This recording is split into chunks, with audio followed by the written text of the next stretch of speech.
Hello, dog. Yep. I don't know what I'm gonna vlog about. Oh gosh. You know what, actually, you guys are all super helpful in the comments. It was a grub worm. You all right? Looked it up. Now we know. We're feeding them to the chickens. Here. Ugh. What do you guys know about water filtration? We have a Brita filter. I would like something better. I mean, I understand I could like filter water through a t-shirt and boil it with like a drop of bleach and that would be drinkable in like an end of the world situation. I've been looking at those Brecky or Berkeley or I don't know, the big stainless, there's actually, let's look it up. What is it called? Berkey. Really interesting. I see them on YouTube all the time. I'm hoping some of you have maybe experience with them. I know they're like $500, which is a lot of money. Man, the amount of water that they do filter though, seems like quite a bit, right? A good amount. Like if there was some sort of emergency that happened around here, if I had like 2 extra sets of filters on hand, I mean, us and guests, we could have drinking water for the foreseeable future, right? That kind of has interested me. Also, when we start collecting rainwater for animals, if something happened to our city water that we were getting, say if they stopped pumping it, or like I'm just talking about emergencies. Seems like a pretty good security to have. We could just take the rainwater that we caught, run it through the filter and be good. They also advertise that it filters fluoride, so that kind of interests me as well. Seems like a pretty sound investment as far as prepping and just making ourselves more sustainable, less reliant. And I know everybody's gonna be like, oh, you could just boil it and you can move out into the mountains and do all this stuff. Well, I don't wanna build a fire every time if my gas turns off and the power's not working. I'd like to just be able to filter my water and have it drinkable, like a giant life straw, essentially. Let's talk about prepping. So I bought these Mylar bags that don't allow sun in them. They come with labels. They come with oxygen absorbers, and there's all sorts of different sizes.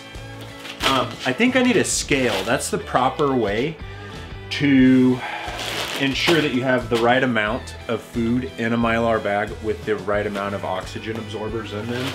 But my thinking has just been when we go grocery shopping, I buy a bag of beans, or I'll buy a big bag of flour, or I'll buy sugar, or I buy canned food. Yeah, so we try to buy more than we need when we go grocery shopping, and really only a couple dollars here and a couple dollars there. I don't have an astronomical amount yet, but I do want to get into just putting stuff in Mylar bags and setting it aside. I feel like that's a good way to be ahead of the curve. Yeah, man, I would say like the 3 key things to prep for on a homestead, for me, and this is my feeling, I'm sure so many people are gonna be like, God, this guy's an idiot. I'd say financial, right? Because financial emergency is way more likely than almost any other emergency. Because if you hurt yourself out here working or you hurt yourself on the job, the most realistic thing is not robbers coming and taking your farm. The bank is gonna come and take your farm. And I would also argue that they are robbers, because that's just a bad situation for anybody. And then the next thing would be food and water. That's why I'm interested in getting one of those Berkey water filters. And then just having a year's supply of food on hand that we could cycle through. We could work on canning our excess food. Or even if we don't grow it, just go to the grocery store and buy some stuff and can it. Who cares? You're learning something and you have food on hand. And then beyond that is like Homestead Defense, which I would say, you know, have some firepower.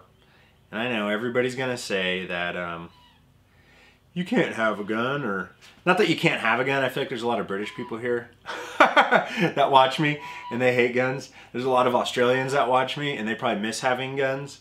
But I mean, everybody's gonna say, what's that rifle gonna do?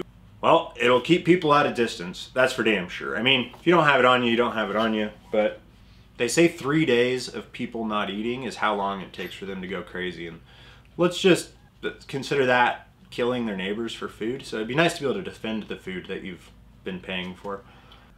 But yeah, Homestead Defense, that's the last thing. as far as prepping goes. So I mean, it'd be like financial, food, water, some kind of defense mechanism. And something else to think about, make sure you have a way to like keep your magazines on you. And also another thing to consider is like transportation when you're prepping. These are things that I wonder about. If you have a side-by-side, that's great. I'm sure so many people are like, that's how I'm gonna get around when something happens, some type of emergency. But what are you gonna do if you lose your job?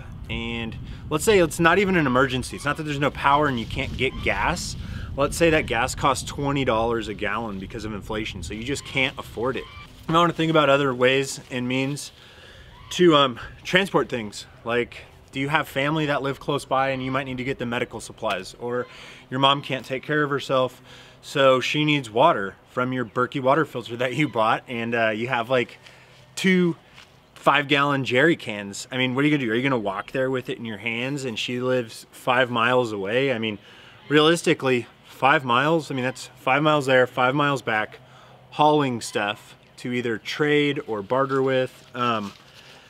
That's 10 miles in a day, because you probably got to get back home to defend your homestead, or you just have other obligations like animals to take care of.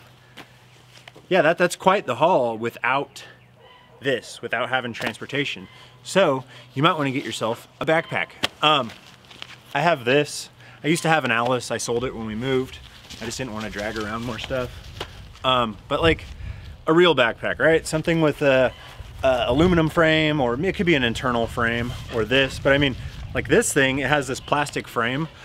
I could disconnect the I could disconnect the pack from it and ratchet strap the said water or food or medicine or whatever that you're transporting.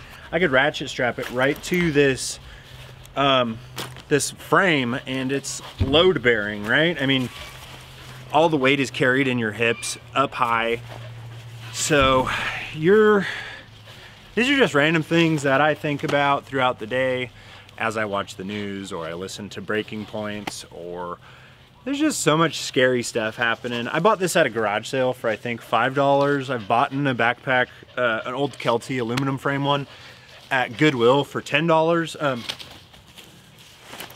Those were all perfectly good tools for people, like we're talking like to summit Everest in the 60s, 70s, and 80s. So I'm sure it'll get you to where you need to go to get more supplies to keep living your sustainable life. And it also won't break the bank in the meantime just to have it tucked away in a closet somewhere in case of emergency.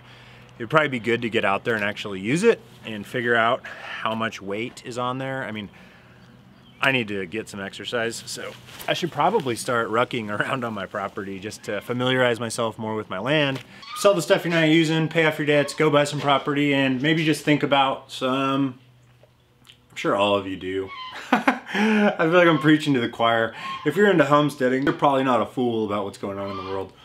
But I hope I've brought maybe a new thinking point, right? Just something that maybe you haven't considered before. Like, even if that's just, how am I gonna get my stuff to where I planned to trade or barter with?